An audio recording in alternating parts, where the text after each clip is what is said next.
Hey guys, chain and sprockets are never a good mix with the fingers, as we can see displayed here by Taylor. Let's learn a lesson from Taylor and not do it ourselves, guys.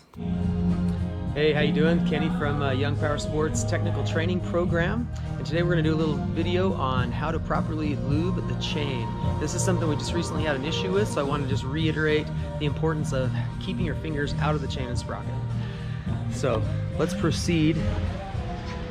Now on dirt bikes, there's generally a guide down here that will guide the chain back onto the sprocket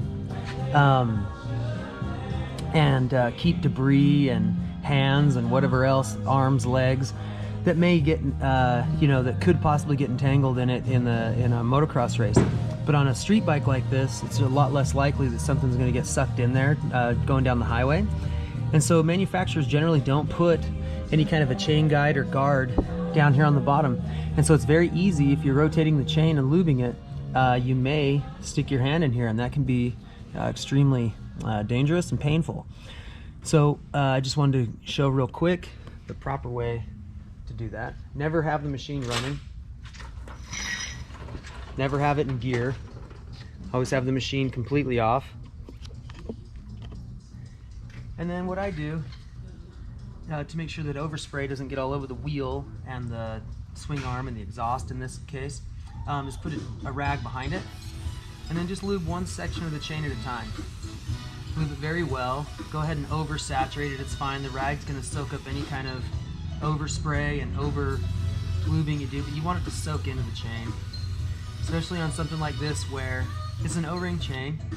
You'll give it a chance to, this type of lube is chain wax, and it's got a propellant inside of it. It's very thin, and when that propellant evaporates, the leftover lubrication is quite thick and waxy, hence the name chain wax.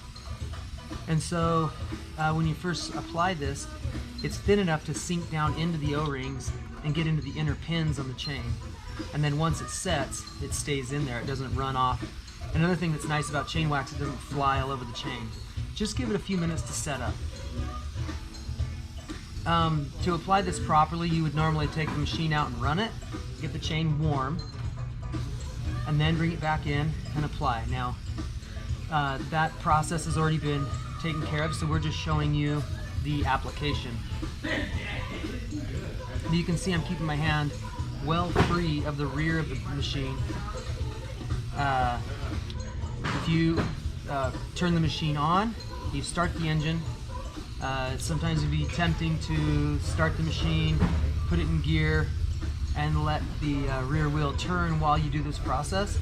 The danger in that is the rag or your hand can get easily caught in the chain and pulled to the back toward the rear sprocket and actually pulled through the rear sprocket. So yeah, just be very careful as you do this. But essentially, this is the process. Just find a section of chain and start there and apply liberal amounts of lubrication. And then when you're done, normally on a motocross bike, I would wrap the chain around, or wrap the rag around to wipe off the excess and turn the wheel forward. But again, in this case where there's no guard, on a motocross bike I actually rest my hand against the guard and it holds the chain, or it holds the rag for me while I do this.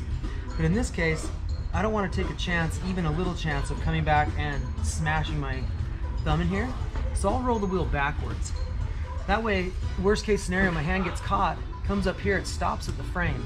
There's no way it can get pulled up in there. I'd have to really work hard to get my hand all the way to the front sprocket up here.